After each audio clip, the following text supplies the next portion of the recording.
Hello friends, welcome to रोजगार academy. दोस्तों, आप सभी का रोजगार एकेडमी पे स्वागत है। आज है 30 सितंबर और हम लोग आज के most important current affairs cover करेंगे, जो कि आपके सभी अपकमिंग एग्जाम्स के लिए बहुत ही ज़्यादा बेनिफिशियल होने वाला है। आप इस सेशन को अपने दोस्तों के साथ भी शेयर कर सकते हैं, जिससे उनको भी इसका बेनिफिट मिल सके और वो भी अपना एग्ज़ाम आसानी से क्रैक कर सकें। तो चलिए शुरू करते हैं आज का हमारा शानदार सेशन। तो हमारा पहला क्वेश्चन है, who win the race to become the next PM of Japan. तो आपको बताना है निम्न में से किसने अगले प्रधानमंत्री बनने की दौड़ में कौन जीत रहा है, यानी जापान का अगला प्रधानमंत्री कौन बन सकता है, आपको यह बताना है। आपका करेक्ट ऑप्शन है ऑप्शन नंबर 3, यानी कि फ्यूमियो किशिडा। ये आपके जापान के पीएम बन सकते हैं next. Okay, so I hope आप लोगों को क्लियर हो गया होगा कि नेक्स्ट जापान के पीएम कौन होंगे, फ्यूमियो किशिडा। अब बात करें प्रेजेंट में कौन है, तो ये है आपके सेकंड ऑप्शन, कौन है, योशिहिदे सुगा। ये प्रेजेंट में जापान के पीएम है। ओके, चलिए आगे बढ़ते हैं और जापान के बारे में कुछ इंफॉर्मेशन लेते हैं। बात करते हैं जापान की। तो जापान जो है एक आइलैंड कंट्री है, यानी कि यह क्या है, एक द्वीपीय देश है, यानी ये द्वीप पे बसा हुआ है।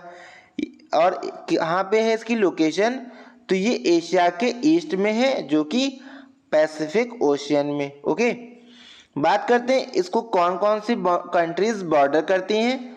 तो इसको जो है पहले सी ऑफ जापान है, या इसकी एक तरफ है आपका sea of Okhotsk. Okay, in the north, ये नॉर्थ में, और आपका ईस्ट में चाइना सी है, ईस्ट चाइना सी, और ताइवान। ये जो है आपका रिंग ऑफ फायर का पार्ट है। आई होप आप लोगों को रिंग ऑफ फायर के बारे में पता होगा कि रिंग ऑफ फायर क्या होती है। अगर आपको नहीं पता है तो मैं आपको एक ओवरव्यू दे देता हूँ। दोस्तों, यह एक ऐसी बेल्ट है जो उन देशों से होकर गुजरती है आपके पूरे कंट्री में, जहाँ पर आपके वॉल्केनोज, अर्थक्वेक, ये सभी घटनाएं बहुत ही ज़्यादा होती हैं। ओके, उसको आप क्या बोलते हैं, ring of fire. So I hope आप लोगों को समझ आ गया होगा। तो चलिए आगे देखते हैं। इसमें जो है जापान जो है आपका 5 आइलैंड से मिलकर के बना हुआ है, जो कि फेमस आइलैंड है, यानी कि बड़े आइलैंड है जो यहाँ के। बाकी बहुत सारे आइलैंड्स हैं जो कि छोटे छोटे हैं, लेकिन अगर मेन आइलैंड्स की बात करें तो वह कौन से आपके हैं, वह आपका पहला आइलैंड आप देख पा रहे होंगे कौन सा है, होकाइडो है। दूसरा होन्शु, थर्ड है आपका शिकोकू, फिर क्यूशू है आपका। ओके, फिर ओकिनावा। ये सभी आइलैंड्स क्या हैं, ये यहाँ के लार्जेस्ट आइलैंड्स हैं, और बाकी बहुत सारे आइलैंड्स हैं, लेकिन वो बहुत ही छोटे हैं। तो अगर आपसे मेजर आइलैंड्स पूछा जाए इनमें से कौन सा आइलैंड जापान का है क्वेश्चन में, तो अब आप बता पाएंगे। ओके, तो चलिए आगे बढ़ते हैं। और जापान की कैपिटल की बात करें दोस्तों, तो क्या है, जापान की कैपिटल है टोक्यो। लैंग्वेज है जापानीज। यहाँ पे जो पार्लियामेंट्री है वो क्या है, मोनार्की सिस्टम है। यहाँ पे अभी भी राजा होते हैं और पीएम है, यानी वो डिजूरी है, और हमारे जो पीएम यहाँ के हैं वो डी फैक्टो, यानी मेन रूल इनका है, वो आपके डिजूरी होते हैं। ओके, बात करते हैं एम्परर कौन है यहाँ के, यानी जो राजा हैं वो हैं आपके नरुहितो। ये यहाँ के एम्परर हैं। पीएम है जो अभी हमने बात करी थी, कौन है पीएम प्रेजेंट में, योशिहिदे सुगा पीएम है आपके जापान के। लेजिस्लेचर की बात करें तो इनके लेजिस्लेचर यानी विधायिका को, जैसे हमारे यहाँ पार्लियामेंट को संसद कहते हैं, वैसे ही इनके यहाँ पे पार्लियामेंट को नेशनल डाइट कहते हैं। आई होप आप लोग याद रखेंगे, इस पर कई बार क्वेश्चन पूछा जा चुका है। अपर हाउस को ये लोग हाउस ऑफ काउंसिलर्स कहा जाता है इनके यहाँ, हमारे यहाँ राज्यसभा कहा जाता है इसको। और लोअर हाउस को हाउस ऑफ रिप्रेजेंटेटिव कहा जाता है, और हमारे यानी भारत में लोअर हाउस को लोकसभा कहा जाता है। आई होप आप लोगों को अब जापान से रिलेटेड सभी चीज़ें क्लियर हो गई होंगी। तो चलिए अपना नेक्स्ट क्वेश्चन देखते हैं। नेक्स्ट क्वेश्चन क्या कह रहा है, recently which country has launched hypersonic missile named Hwasong 8, यानी आपको बताना है हाल ही में किस देश ने हवासोंग 8 नाम की हाइपरसोनिक मिसाइल लॉन्च की है। तो आपका करेक्ट ऑप्शन है ऑप्शन नंबर 3, यानी कि नॉर्थ कोरिया। तो नॉर्थ कोरिया ने हाल ही में एक हाइपरसोनिक मिसाइल का टेस्ट किया है जिसका नेम हवासोंग 8 है। ओके, आई होप आप लोगों को क्लियर हो गया होगा। हवासोंग 8 नॉर्थ कोरिया द्वारा एक हाइपरसोनिक मिसाइल। तो चलिए नॉर्थ कोरिया के बारे में बात करते हैं। इसके बारे में बात करें तो इसका जो ऑफिशियल नेम है वो है आपका democratic Republic of Korea. Okay friends, क्या है? Democratic Republic of Korea. बात करते हैं कहाँ पे स्थित है, तो ये भी कहाँ पे आपके ईस्ट एशिया में इसकी लोकेशन है। और नॉर्दर्न पार्ट, ये कोरिया के नॉर्दर्न पार्ट में, यानी जो कोरियन पेनिनसुला है उसके नॉर्दर्न पार्ट में ये स्थित है, यानी प्रायद्वीपीय जो इसका कोरिया प्रायद्वीप है उसके नॉर्थ में स्थित है। ये चाइना और रशिया के साथ अपनी बाउंड्री शेयर करता है। ओके, तो नॉर्थ कोरिया जो है चाइना और रशिया के साथ अपनी बाउंड्री शेयर करता है। यहाँ की जो मेन रिवर्स हैं वो हैं यालू और तुमेन।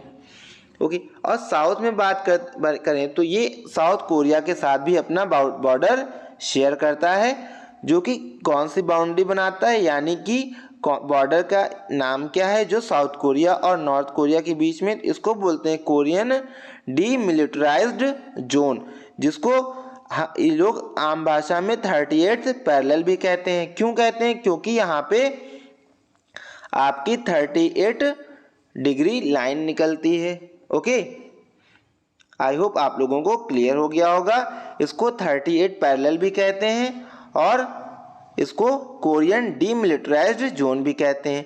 यह सिर्फ 4 किलोमीटर चौड़ा है, ये आप याद रखिएगा। ओके, बात करते हैं अब यहाँ के जो हेड ऑफ स्टेट है या गवर्नमेंट के हेड जो है वो कौन है? किम जोंग यून। इनके बारे में आपने सुना ही होगा। ये एक प्रकार से क्या है, यहाँ पे डिक्टेटरशिप चला रहे हैं। बात करते हैं कैपिटल क्या है यहाँ की, तो कैपिटल यहाँ की आप देख पा रहे होंगे क्या है, प्योंगयांग यहाँ की कैपिटल है। और यहाँ की लैंग्वेज क्या है? यहाँ की ऑफिशियल लैंग्वेज है कोरियन। ओके, करेंसी की बात करें तो यहाँ की करेंसी है आपकी क्या है, Korean peoples won. Okay, I hope आपको कोरिया से रिलेटेड, नॉर्थ कोरिया से रिलेटेड सभी चीज़ें क्लियर हो गई होंगी। तो चलिए अपना अगला क्वेश्चन देखते हैं, और इसमें कहा जा रहा है recently which among the following is the national helpline for senior citizen. तो आपको बताना है निम्न में से कौन सा ऑप्शन जो है करेक्ट है, किसके लिए? नेशनल हेल्पलाइन जो नंबर लॉन्च किया गया है सीनियर सिटीजन्स के लिए, किसके द्वारा? सोशल जस्टिस और एम्पावरमेंट मिनिस्ट्री। आइए देखते हैं, हाल ही में सामाजिक न्याय और अधिकारिता मंत्रालय द्वारा वरिष्ठ नागरिकों के लिए निम्नलिखित में से कौन सा राष्ट्रीय हेल्पलाइन शुरू किया गया है। तो आपको बताना है इसमें से कौन सा ऑप्शन करेक्ट है। तो आपका करेक्ट ऑप्शन है ऑप्शन नंबर 4, यानी कि 14567 जो है ये नंबर आपके सीनियर सिटीजन्स के लिए लागू किया गया। किसके द्वारा? Social justice and empowerment ministry के द्वारा। तो चलिए इसके बारे में और इन्फो लिया जाए, इसमें क्या क्या सुविधाएं इनको दी गई हैं, यानी हमारे जो सीनियर सिटीजन्स हैं। तो बात करते हैं नेशनल हेल्पलाइन नंबर जो है सीनियर सिटीजन्स के लिए वो कितना है, हमने बात करी 14567।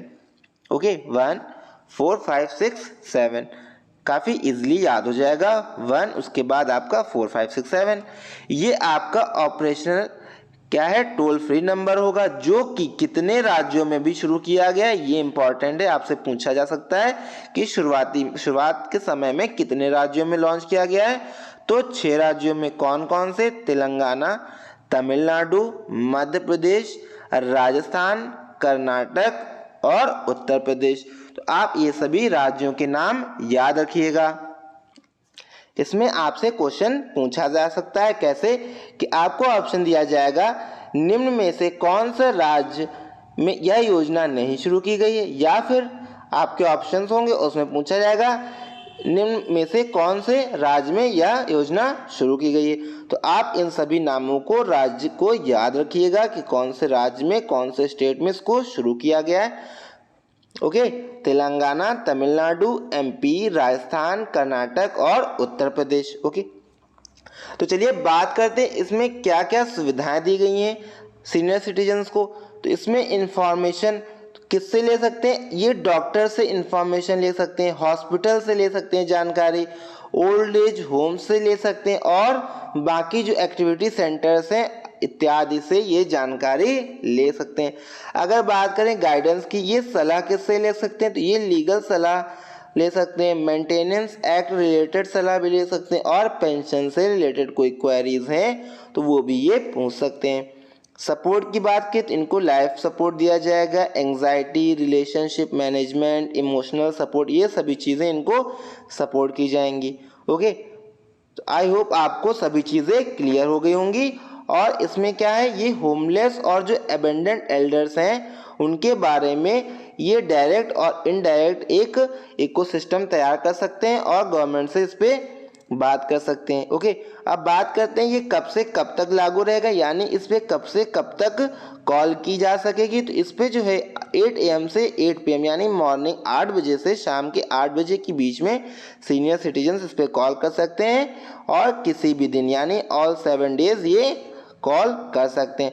इसको 24 आवर्स यानी 24 घंटे कॉल करने के लिए क्यों नहीं रखा गया? क्योंकि गवर्नमेंट का कहना है यह कोई इमरजेंसी सेवा नहीं है, इसमें आप 8 AM से 8 PM कॉल कर सकते हैं। ओके, सो आई होप आपको चीज़ें क्लियर हो गई होंगी। तो चलिए आगे बढ़ते हैं और अपना अगला क्वेश्चन देखते हैं। हमारा नेक्स्ट क्वेश्चन है, which country has signed joint guidance for navy to navy talk between India and which country? तो आपको बताना है किस देश के साथ भारत ने नेवी टू नेवी यानी नौसेना से नौसेना वार्ता के लिए एक संयुक्त मार्गदर्शन पर हस्ताक्षर किए हैं। तो आपको बताना है इसमें से कौन सा करेक्ट है। तो आपका ऑप्शन नंबर है सेकंड, यानी कि ऑस्ट्रेलिया के साथ ये हस्ताक्षर किए गए हैं नेवी और नेवी के बीच में, यानी हमारी भारतीय यानी इंडियन नेवी और ऑस्ट्रेलियन रॉयल नेवी के बीच में यह साइन किया गया है। ओके, सो आई होप आप लोगों को चीज़ें क्लियर हो गई होंगी। किसके बीच में साइन किया गया है? इंडिया और ऑस्ट्रेलिया के बीच में। ओके, तो चलिए आगे देखते हैं इसके बारे में। तो इसमें जो है joint guidance for the India, यानी कि इसमें जो है एक दूसरे को गाइड किया जाएगा उनके क्षेत्र से related. Australian navy to relationship document, इस पे जो है डॉक्यूमेंट तैयार किया गया था आपका कब? 18 अगस्त 2021 को इस पे डॉक्यूमेंट तैयार कर दिया गया था। उसके बाद बात करें इस पे साइन कब हुआ? इस पे साइन जो है आपका 29 सितंबर 2021 को इस डॉक्यूमेंट पे दोनों देशों ने साइन किया है।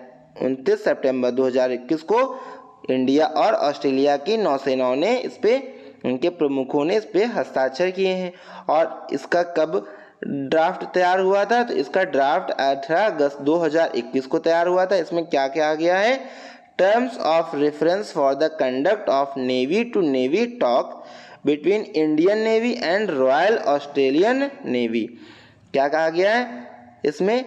भारत ऑस्ट्रेलिया नौसेना से नौसेना संबंध के लिए संयुक्त मार्गदर्शन और नौसेना से नौसेना के संचालन के लिए संदर्भ की शर्तें जो हैं कब साइन हुई हैं? 29 सितंबर 2021 को। आई होप आप लोगों को क्लियर हो गया होगा। तो चलिए आगे बढ़ते हैं और ऑस्ट्रेलिया के बारे में कुछ जानकारी लेते हैं। अगर ऑस्ट्रेलिया की बात करें तो यह सबसे छोटा कॉन्टिनेंट है यानी महाद्वीप। सबसे छोटा महाद्वीप कौन सा है? ऑस्ट्रेलिया है। और अगर कंट्रीज़ की बात करें तो ये लार्जेस्ट कंट्रीज़ में आता है। ओके, यानी जो अर्थ में जितनी भी कंट्रीज उनमें से लार्जेस्ट कंट्रीज़ में ये आता है। और लोकेशन की बात करें ये पैसिफिक ओशियन और इंडियन ओशियन के बीच में आता है। ओके, कहाँ पे है ये? सदर्न यानी साउथ हेमिस्फीयर में है। ओके, और किसके बीच में? पैसिफिक और इंडियन ओशियन के बीच में है ये। अगर बात करते हैं ऑस्ट्रेलिया की कैपिटल क्या है, तो ऑस्ट्रेलिया की कैपिटल आप देख पा रहे होंगे क्या है? कैनबरा यहाँ की कैपिटल है। और यहाँ की जो प्रेजेंट पीएम है वो कौन है? प्रेजेंट पीएम है आपके स्कॉट मॉरिसन, यहाँ के प्रेजेंट पीएम है। कैपिटल हमने बात कर ली कैनबरा। और बात करें करेंसी यहाँ की, ऑस्ट्रेलियन डॉलर यहाँ की करेंसी है। यहाँ के लेजिस्लेचर यानी यहाँ की विधायिका को पार्लियामेंट कहते हैं, जैसे कि हमारे यहाँ संसद। और इनके अपर हाउस को सीनेट कहते हैं, हमारे यहाँ राज्यसभा। लोअर हाउस को हाउस ऑफ रिप्रेजेंटेटिव यानी हमारे यहाँ क्या कहते हैं? लोकसभा। सो आई होप आप लोगों को ये क्लियर हो गया होगा। तो आइए हम लोग मैप में देखते हैं ऑस्ट्रेलिया के बारे में।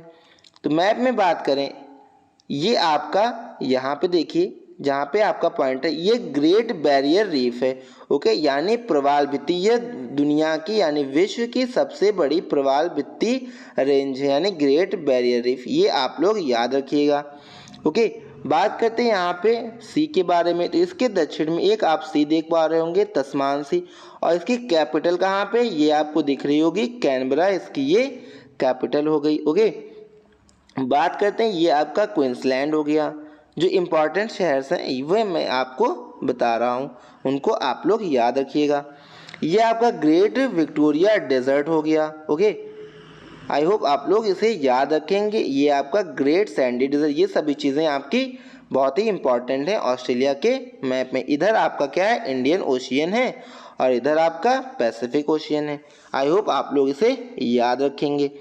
ये आपका एडिलेड है, जहाँ पे आपके क्रिकेट मैचेस होते हैं, जो कि बहुत ही इम्पॉर्टेंट प्लेस है। इसके बारे में आपने ज़रूर सुना होगा। ये आपका पर्थ है, यहाँ पे आपका सिडनी। ओके, और एक और इम्पॉर्टेंट चीज़ आपसे पूछी जाती है, वो है आपकी कहाँ पे आपका पूछा जाएगा ग्रेट डिवाइडिंग रेंज किस कंट्री में है? तो ग्रेट डिवाइडिंग रेंज आपकी कहाँ पे है? ऑस्ट्रेलिया में। सो आई होप आप लोगों को मैप अच्छे से क्लियर हुआ होगा।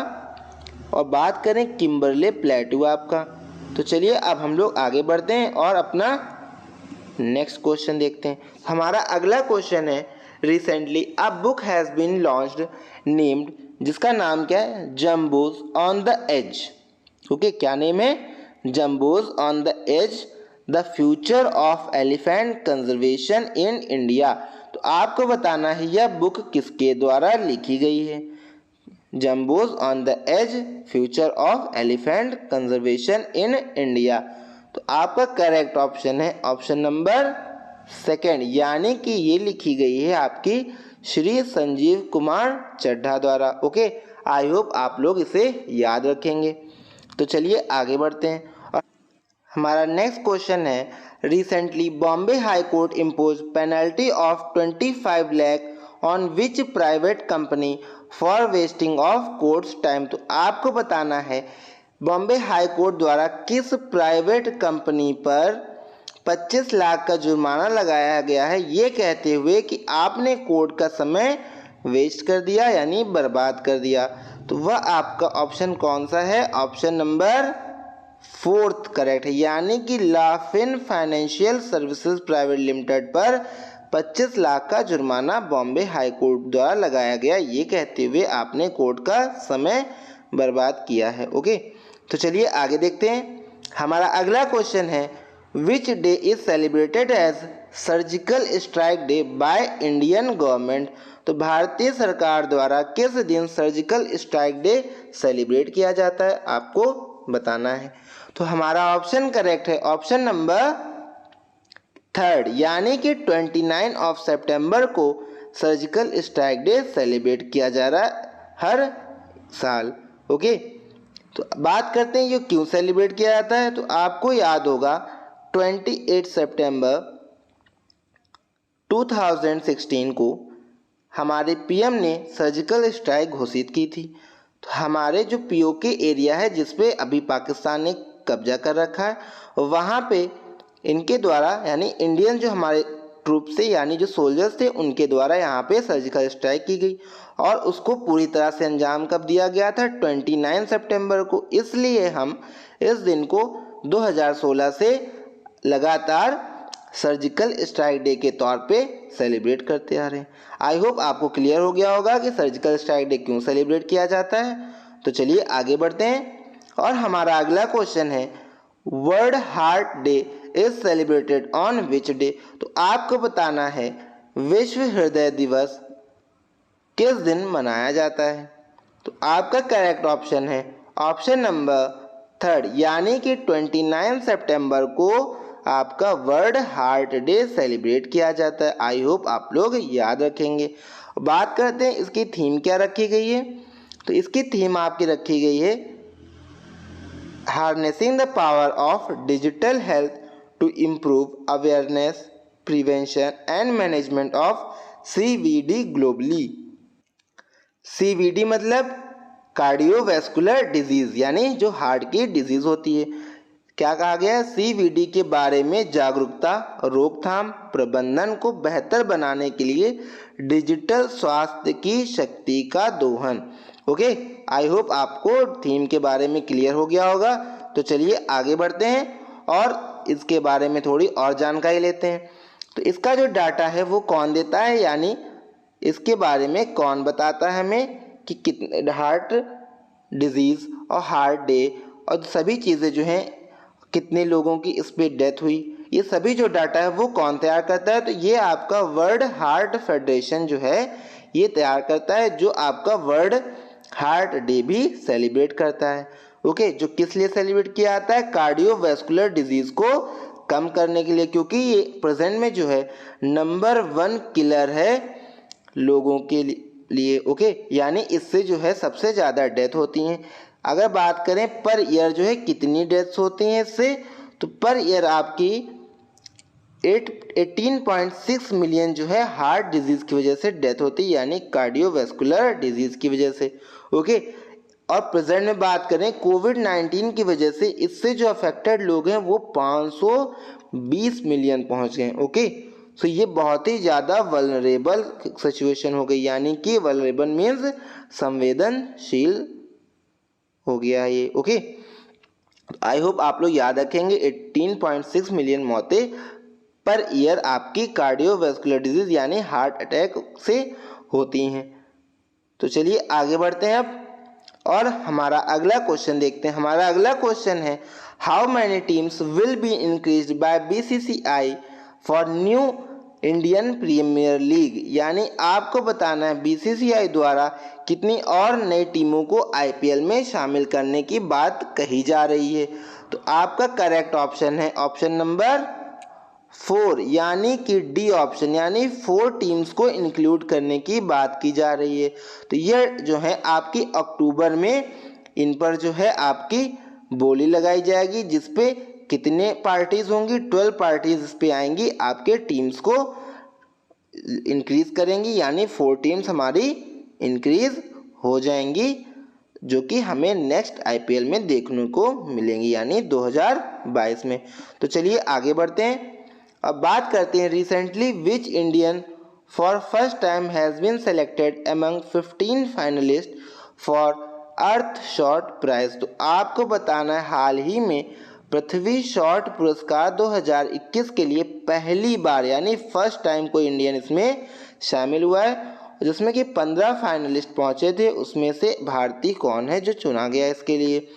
तो आपका करेक्ट ऑप्शन है ऑप्शन नंबर 3 यानी कि फर्स्ट एंड सेकंड। तो विनिशा एंड विद्युत ये दोनों जो है इसके लिए चुने गए हैं। जो आपकी विनिशा है यानी फर्स्ट ऑप्शन, ये सिर्फ 14 ईयर ओल्ड है। ओके, आई होप याद रखेंगे आप लोग। ठीक, इन्होंने सोलर पे वर्क किया है।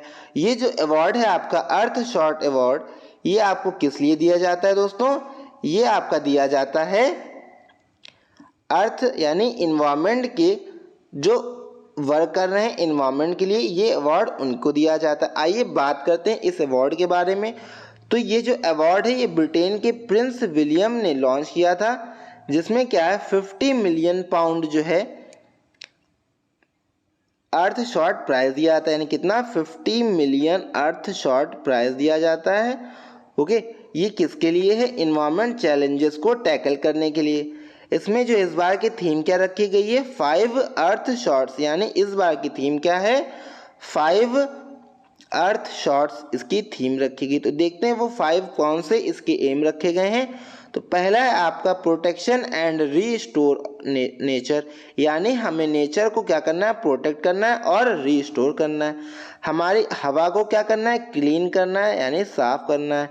हमारे ओशियन को रिवाइव करना है, ओके, यानी कि इसको भी क्या करना है, पुनर्जीवित करना है। फिर build a waste free world, यानी कि क्या बनाना है हमें, देश जिसमें वेस्ट प्रोडक्ट यानी कि ना हो। Build a waste free world यानी क्लियर यानी साफ सुथरा हमें अपना देश यानी विश्व बनाना है। फिक्स अवर क्लाइमेट, हमें अपना क्लाइमेट को फिक्स करना है, यानी आज जो इतनी समस्याएं ग्लोबल वार्मिंग और जो भी सभी समस्याएं हैं उनको फिक्स करने की बात कही जाए। तो ये 5 जो गोल हैं इसमें रखे गए हैं। आई होप आप लोग याद रखेंगे इन 5 गोल को, ओके। तो चलिए आज का सेशन यहीं समाप्त करते हैं। सो फ्रेंड्स, हमारे चैनल को सब्सक्राइब करें, अपने दोस्तों के साथ भी इसको शेयर करें जिससे उनको भी इसका बेनिफिट्स मिल सके और हमें भी सपोर्ट मिल सके, जिससे कि हम लोग आपके लिए ऐसे ही शानदार वीडियोस लाते रहें।